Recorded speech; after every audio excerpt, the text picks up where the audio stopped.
Hello guys, welcome to my channel. तो आज हम पढ़ेंगे BECC 101 प्रारंभिक व्यष्टि अर्थशास्त्र। तो इसमें जो भी इम्पोर्टेंट क्वेश्चन है जो कि पेपरों में आ सकते हैं, हम आज उनके बारे में पढ़ेंगे। तो आज हम पढ़ेंगे ब्लॉक 4, क्योंकि इसमें बाजार संरचना दे रखा है। ये काफ़ी इम्पोर्टेंट क्वेश्चन है और ये काफ़ी बार पूछा जाता है, तो आज हम इसी के बारे में पढ़ेंगे।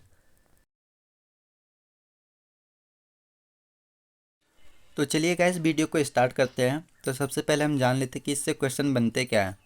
तो इससे क्वेश्चन बनते हैं पूर्ण प्रतियोगिता क्या है, एकाधिकार क्या है, अपूर्ण प्रतियोगिता और पूर्ण प्रतियोगिता में अंतर स्पष्ट कीजिए। तो इस टाइप के इसमें क्वेश्चन बनते हैं। तो सबसे पहले हम बाजार संरचना को पढ़ लेते हैं कि बाजार होता क्या है। तो अर्थशास्त्र में बाजार से तात्पर्य किसी क्षेत्र विशेष से ना होकर क्रेता व विक्रेताओं के मध्य प्रतिस्पर्धा संबंध से होता है। तो इसमें सबसे पहले आपको ये पता होना चाहिए कि क्रेता व विक्रेता कहते किसे हैं। तो क्रेता वो होता है जो किसी सामान को खरीदे और विक्रेता जो बेचे। तो विक्रेताओं के बीच में तो परस्पर संबंध होता ही है, कंपटीशन होता ही है। जैसे कि अगर कोई विक्रेता है, वो किसी सामान को 10 रुपये में बेच रहा है, तो जो दूसरा वाला है वो 8 रुपये कर देगा, ताकि उसको लाभ हो। तो जिसके उसमें कीमत कम होगी, ज़्यादा लोग वहीं से खरीदेंगे तो उसे लाभ होगा। तो प्रतिस्पर्धा का संबंध तो इसमें होता ही है। और जो क्रेता और विक्रेता होते हैं, इनके बीच में संबंध पाया जाता है। तो चलिए अब हम बाजार को ठीक से देख लेते हैं एक बार। तो बाजार के होते हैं 3 रूप, यानी बाजार को 3 भागों में बांटा गया है: पूर्ण प्रतियोगिता, एकाधिकार और अपूर्ण प्रतियोगिता। जो अपूर्ण प्रतियोगिता है उसे भी 3 भागों में बांटा गया है: एकाधिकार, अल्पाधिकार और द्वैधिकार। तो जो अपूर्ण प्रतियोगिता है, अपूर्ण प्रतियोगिता को प्रतिस्पर्धा रहित बाजार भी कहते हैं। तो अब हम पढ़ेंगे पूर्ण प्रतियोगिता। पूर्ण प्रतियोगिता बाजार की वह अवस्था होती है जहां किसी वस्तु या सेवा के असंख्य क्रेता व विक्रेता पाए जाते हैं तथा समरूप वस्तुएं समान कीमत पर बेची जाती है। यहाँ कीमतों का निर्धारण उद्योगों द्वारा किया जाता है तथा सभी फर्मों को कीमत स्वीकार करनी पड़ती है। तो पूर्ण प्रतियोगिता यह एक ऐसा बाजार होता है कि जहाँ क्रेता और विक्रेता असंख्य होते हैं, यानी बहुत अधिक मात्रा में क्रेता और विक्रेता पाए जाते हैं और समरूप वस्तुएं बेची जाती है। समरूप वस्तुएं हम कह सकते हैं, जैसे कि अगर कोई जूता बेच रहा है तो दूसरे विक्रेता को भी जूता ही बेचना पड़ेगा। और यहाँ की जो कीमत है वो उद्योग निर्धारित करती है। यानी उद्योगों ने अगर कह दिया कि 50 रुपये इसकी कीमत होगी किसी वस्तु की, तो वह फर्मों को माननी पड़ेगी। वो 50 रुपये से ना तो कम कर सकते और ना ज़्यादा कर सकते हैं। तो चलिए अब उद्योग को भी जान लेते हैं। किसी विशेष वस्तु का उत्पादन करने वाली फर्मों के समूह को उद्योग कहा जाता है। यानी विशेष वस्तु हम कह सकते हैं कि जैसे किसी वस्तु की मांग बाजार में बहुत ज़्यादा है। जैसे मान लो कोई जूते की मांग बहुत ज़्यादा है और कोई फर्म है जो उसका उत्पादन कर रही है। तो किसी भी उत्पादन करने के लिए हमें ऐसा तो है नहीं कि कोई अकेले व्यक्ति किसी भी उत्पादन को कर लेगा। तो हमें लोगों की ज़रूरत पड़ती है, एक समूह की ज़रूरत पड़ती है। तो इसी को उद्योग कहते हैं। तो अब हम इसे एक ग्राफ की मदद से जानेंगे। तो सबसे पहले तो आपको पता होना चाहिए कि वक्र बनता कैसे। तो वक्र बनता है वाई ओ एक्स पर, जिसमें हमने वाई ओ पर कीमत को दर्शा रखा है तथा ओ एक्स पर उत्पादन को दर्शा रखा है। एस से हमने सप्लाई को दर्शा रखा है और डी से डिमांड को। तो जब ये दोनों रेखाएं आपस में एक दूसरे को काटती है तो तब वहाँ पे होती है संतुलित कीमत, जिसे हमने संतुलित बिंदु से दर्शा रखा है। फिर जो ये सीधी रेखा जा रही है, जो ये कीमत है, ये कीमत की रेखा है जो कि फर्मों में जा रही है। तो आपको इससे ग्राफ से पता चल ही गया होगा कि उद्योग किस प्रकार से फर्मों की जो कीमत है उसे कंट्रोल करते हैं। किसी वस्तु की कीमत को उद्योग कैसे निर्धारित करते हैं। तो चलिए अब हम पूर्ण प्रतियोगिता की विशेषताएं पढ़ लेते हैं। तो इसमें सबसे पहले दे रखा है असंख्य क्रेता एवं असंख्य विक्रेता। यानी इसमें जो क्रेता और विक्रेता होते हैं वो असंख्य होते हैं, बहुत सारे होते हैं। फिर है समरूप वस्तुएं। तो समरूप वस्तुएं हमने पढ़ ही लिया था, यानी जो एक समान वस्तुएं होती हैं। फिर कीमतों के निर्धारण उद्योगों द्वारा। तो ये तो हमने अभी पढ़ा है, जो कीमत है तो उसका निर्धारण उद्योग करते हैं और फर्मों को जो भी कीमत निर्धारित होती है उसे मानना पड़ता है। उसके बाद है विज्ञापन लागतों का अभाव। हाँ, तो आप कोई व्यक्ति विक्रेता विज्ञापन करेगा भी क्यों? अगर वो विज्ञापन करेगा तो एक समान वस्तु है तो उसको कोई फ़ायदा नहीं है, तो इसलिए इनका अभाव है। फिर परिवहन लागतों का अभाव। तो परिवहन लागतों का अभाव, जो एक जगह से दूसरे सामान, ये चीज़ें मतलब वहाँ पे कम है। फिर क्रेता व विक्रेताओं की संपूर्ण जानकारी। तो जो क्रेता और विक्रेता है उनको मतलब पूरे बाजार की जानकारी होती है कि कौन सी वस्तु कितने में बिक रही है। तो अब लास्ट है गला काट प्रतियोगिता। गला काट का अर्थ ये नहीं होता कि आप किसी का गला काट दो। इसका अर्थ अर्थशास्त्र में यह है कि जो उद्योग द्वारा कीमत निर्धारित की गई है उसे फर्मों को मानना पड़ेगा। तो चलिए अब हम एकाधिकार के बारे में जानेंगे, जिसे कि हम मोनोपोली के नाम से भी जानते हैं। एकाधिकार बाजार की वह स्थिति है जिसमें किसी वस्तु या सेवा का केवल एक ही विक्रेता हो तथा यहाँ वस्तु का कोई निकट स्थानापन्न नहीं होता।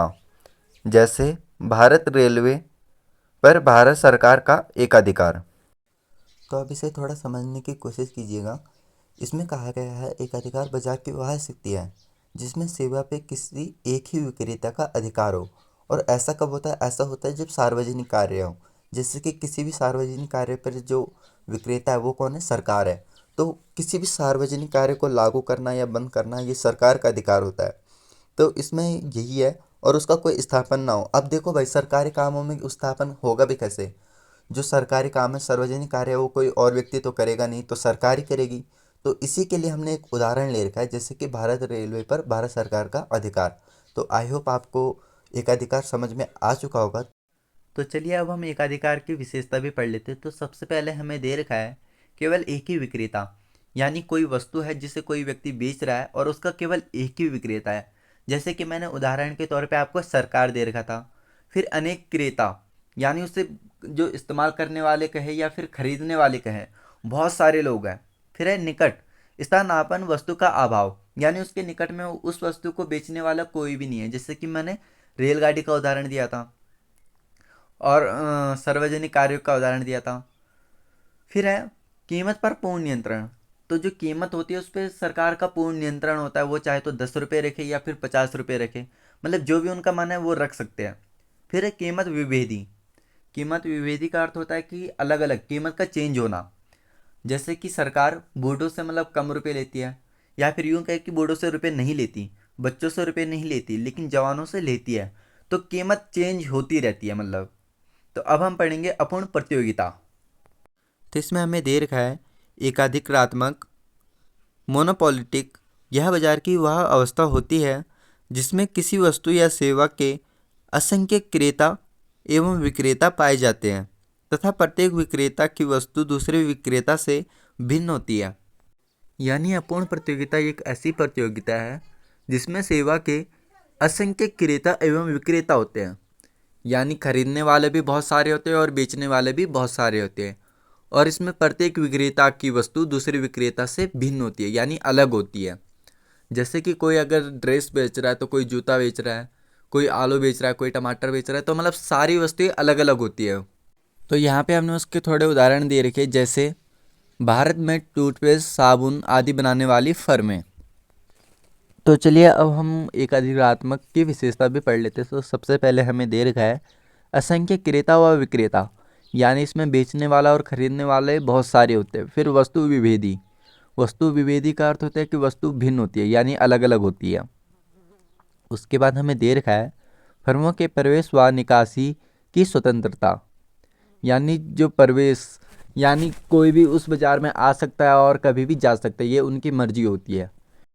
तो अब है विक्रय लागत। विक्रय लागत का अर्थ होता है कि आप किसी भी सामान को कितनी भी कीमत पर बेच सकते हो, ये आपकी मर्जी है। फिर है गैर कीमत प्रतियोगिता। गैर कीमत प्रतियोगिता यानी आप अपने सामान को बेचने के लिए कुछ भी कर सकते हो। जैसे कि आपने बाज़ार में सुना होगा कि इस वस्तु के साथ ये वस्तु फ्री है, यानी 4 साबुन लोगे तो 1 साबुन फ्री है। तो इस टाइप का, इसे गैर कीमत प्रतियोगिता कहते हैं। तो चलिए अब हम अल्पाधिकार को भी पढ़ लेते हैं, जिसे हम ओलिगोपोली के नाम से भी जानते हैं। यह बाजार की वह स्वरूप है जिसमें किसी वस्तु या सेवा के कुछ ही बड़े विक्रेता होते हैं तथा प्रत्येक विक्रेता का बाजार पूर्ति के एक बड़े भाग पर नियंत्रण होता है। तो चलिए अब इसे समझने की कोशिश करते हैं। तो इसमें दे रखा है जिसमें किसी वस्तु या सेवा के कुछ ही बड़े विक्रेता होते हैं। यानी ऐसा तब होता है जैसे कोई कंपनी है, जैसे कि हमने नेटवर्क को ले लिया, हम लेते हैं जियो और एयरटेल को। तो ये कुछ ही मतलब बड़ी कंपनी है जिनका पूरे क्षेत्र पर जो है वो नियंत्रण है। तो चलिए अब हम इसकी विशेषता भी जान लेते हैं। तो सबसे पहले हमें दे रखा है कुछ ही बड़े विक्रेता, यानी मैंने आपको उदाहरण के तौर पे एयरटेल और जियो कंपनी दी थी, यानी कुछ ही ऐसे विक्रेता है जो कि बड़े स्तर पर उत्पादन करते हैं। फिर है बाधाएं। तो बाधाएं तो हर काम करने में आती हैं। तो इसमें बाधाएं का अर्थ है जैसे कि हम कह सकते हैं, जैसे कि जियो कंपनी ने अपना रिचार्ज कुछ टाइम के लिए काफ़ी सस्ता कर दिया था, जिसकी वजह से एयरटेल कंपनी की सिम को कोई नहीं ले रहा था, सब जियो ही ले रहे थे। तो ये इसकी बाधाएं हो गई। फिर बाधाएं निवेश होने के कारण, तो इसमें निवेश होने के कारण भी थे। फिर विज्ञापन व्यय। विज्ञापन व्यय आपने टीवी में ऐड तो देखे ही होंगे, जैसे कि जियो कंपनी है ये काफ़ी अच्छी चलती है। फिर एयरटेल का देखा होगा, ये इंडिया का फास्टेस्ट नेटवर्क है। फिर है परस्पर निर्भरता। तो परस्पर निर्भरता किस टाइप से होगी, जैसे कि अभी के टाइम पे एयरटेल ने 5G कर दिया, तो उसके पीछे पीछे जियो भी 5G करेगी। फिर जो भी आई है वोडाफोन और आइडिया जो मिक्स हो रखे हैं, वो भी फिर 5G करेगी। तो इस टाइप से परस्पर निर्भरता है। फिर व्यापार गुट। व्यापार गुट का अर्थ होता है व्यापारिक समूह। जैसे कि हम उदाहरण के तौर पर कह सकते हैं आइडिया और वोडाफोन, जैसे कि ये जुड़ चुके हैं, एक व्यापार मतलब गुट बन चुका है, तो इसे व्यापारी गुट कहते हैं। फिर है कीमत परिदृढ़ता, यानी कीमत में अंतर होता है। हम कह सकते हैं जैसे कि मैंने अभी आपको उदाहरण दिया कि जियो कंपनी ने अपने काफ़ी सस्ते रिचार्ज कर दिए थे, तो जिसकी वजह से मतलब एयरटेल कंपनी को कम लोग ले रहे थे। फिर एयरटेल कंपनी ने अपने रिचार्ज मतलब बदले नहीं, उतने ही रखे थे। फिर जियो कंपनी में जैसे उन्होंने अपने रिचार्ज को बढ़ाया, तो वैसे ही मतलब एयरटेल कंपनी फिर से बिकने लग गई उसकी सिमें। तो इस प्रकार कीमत परिदृढ़ता इसे कहते हैं। तो आई होप आपको समझ आ चुका होगा। तो अब हम पढ़ेंगे द्वैधिकार के बारे में। यह बाजार की वह अवस्था होती है जहाँ किसी वस्तु या सेवा का केवल दो ही विक्रेता होते हैं तथा दो ही वस्तु प्रतिस्थापन होती है। यानी हम कह सकते हैं कि यह एक ऐसा बाजार है जहाँ किसी सेवा या वस्तु का केवल दो ही विक्रेता है, यानी दो ही व्यक्ति ऐसे हैं कि जो किसी सामान को बेच रहे, बाकी उनके अलावा और कोई नहीं है उस बाजार में बेचने वाला। तथा दोनों वस्तु प्रतिस्थापन है। प्रतिस्थापन का अर्थ होता है किसी वस्तु की जगह दूसरी वस्तु का इस्तेमाल करना। यानी हम कह सकते हैं हमें चाय पीनी है, लेकिन हमारे पास चाय है नहीं, दूध है नहीं, चाय पत्ती है नहीं, तो हम उसकी जगह कॉफ़ी पी सकते हैं। तो मतलब ऐसी चीज़ें, जैसे हम कह सकते हैं कोई वस्तु है उसकी जगह किसी दूसरी वस्तु का इस्तेमाल कर सकते हैं, उसे हम प्रतिस्थापन कहते हैं। तो आई होप आपको सब समझ में आया होगा, और अगर नहीं आया तो मेरा रिएक्शन फिर इस बकरे की तरह होगा।